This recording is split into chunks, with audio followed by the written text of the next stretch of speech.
Hello and welcome to part two of overlapping action. In this video, we'll continue from part one, where I'm now going into the graph editor and creating those small adjustments for the head, chest, and hips, and continuing to create that organic fill of a head turn there. But you can favor this bit a bit more. Then once he turns his head, we can get towards the finish line, or should I say screen left, much more quicker. So let's look at that left turn. There. Doesn't look like much, but we'll get there, guys. Cool.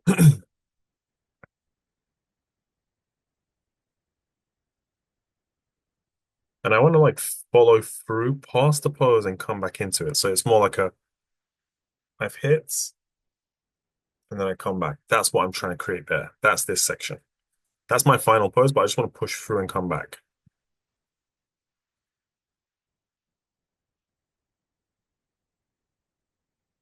There. Now let's fix the up and down because that's very distracting.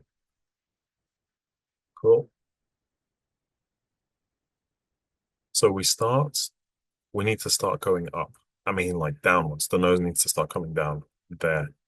I would say there's more of a down than anything in the beginning. And around here, I would say it just needs to start coming back down. Let's see what this looks like.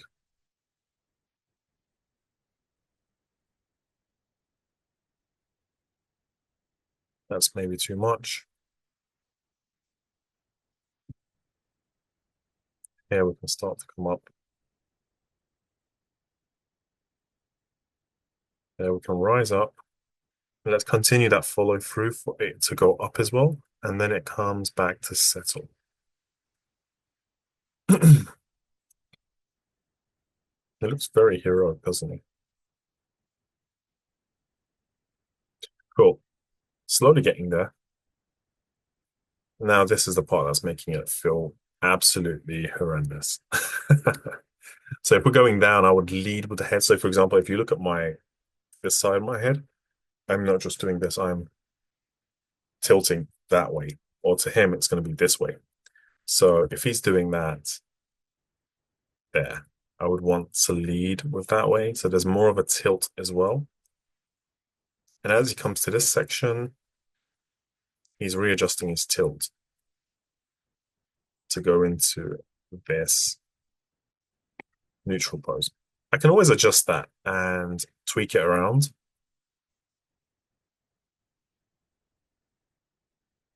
Cool. So there.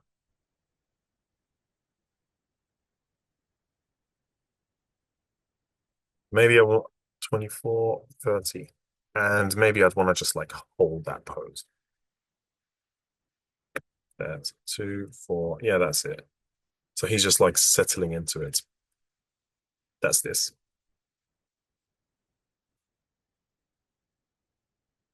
So there's no point of me putting keys on 2s and 3s and stuff. Like I just want this part to feel like he's slowing into that. I've gone left, coming back.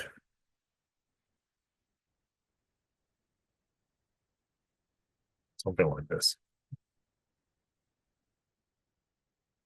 Let's see the up and down.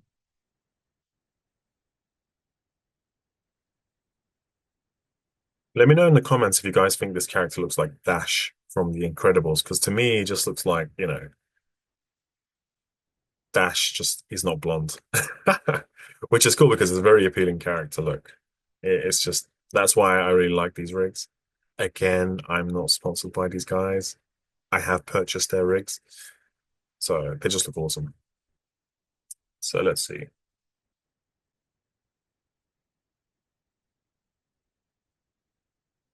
Okay. That's cool. We've started getting the head turn.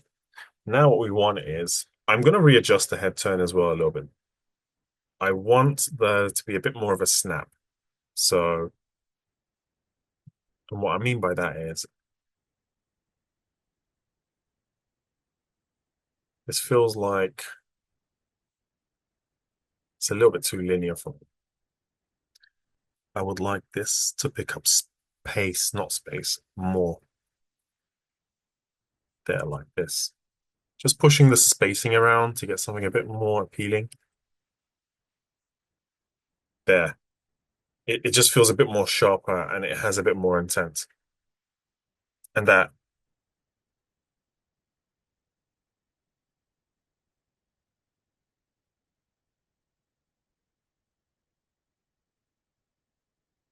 now I'm looking for, I'm still going to adjust things around. Now I'll go to the chest just to break it up. So I'm doing this, I'm like blocking, splining, and doing the offsets or the overlapping action. However, what you guys will be doing is you'll be blocking this in steps, but keep in mind all the offsets that you have to put in there when you are blocking your character out. So consider all these things. So let's put some keys on the chest. Let's make sure that all our keys are on the same place that we've added the keys for the head. So I just made sure I add some keys. So now I just want to focus one controller at a time. So okay, the head is turning there.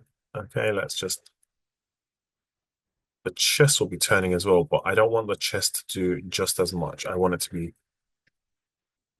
kind of trailing behind a little bit.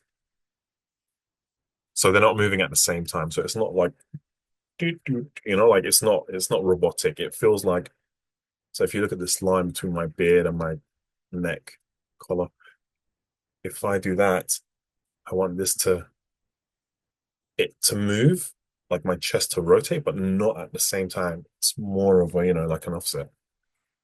Like an offset. It is an offset. And now I can judge how much I need to rotate this.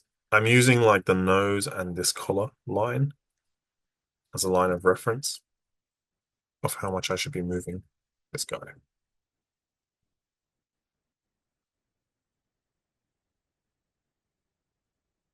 Let's move, move, move.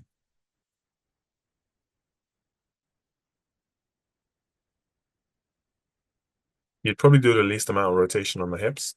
The hips usually, unless you're fully turning somewhere else, if you're just doing this and that, the hips will rotate, but you want to make sure the hips are predominantly doing translations and not rotations. If you're like, if you're going to change direction, that's totally fine. So let's look at the chest now. There. We've got a bit more of a, it just feels a little bit more connected. You'll hear me say that word quite a lot in this demo.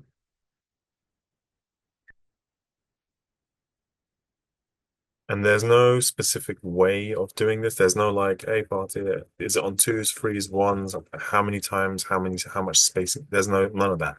It's you need to get a feel for it, what feels right. And I'm not trying to draw cliche words. That's literally it. Because it depends on how much you rotate the head. If you rotate the head a lot, then that means the amount you need to now rotate the chest, even though it's dragging behind, needs to be much more.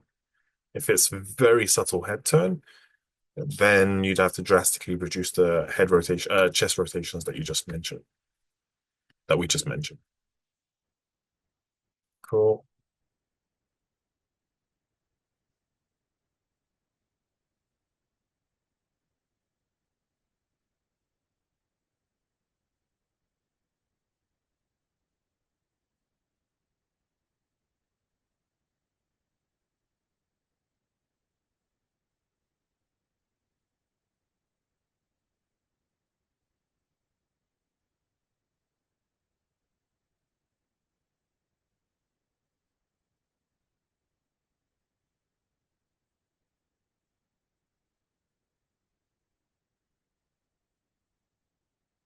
Take a look at this.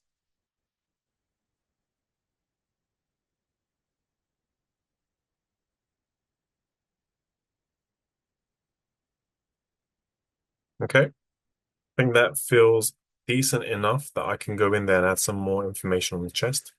So we've got the chest rotating left, but you know, when we do this, the head starts to come back a bit. We need the chest to kind of like do the same thing. So let's just drag. Where is it going? The head's going left, left, left. Around 14 to 18. the head starts to go back to screen right. So maybe around 16 or 17, we'll have the head, the chest there start to come back. So let's just say that's the apex of the chest. Then it's coming back a couple frames later.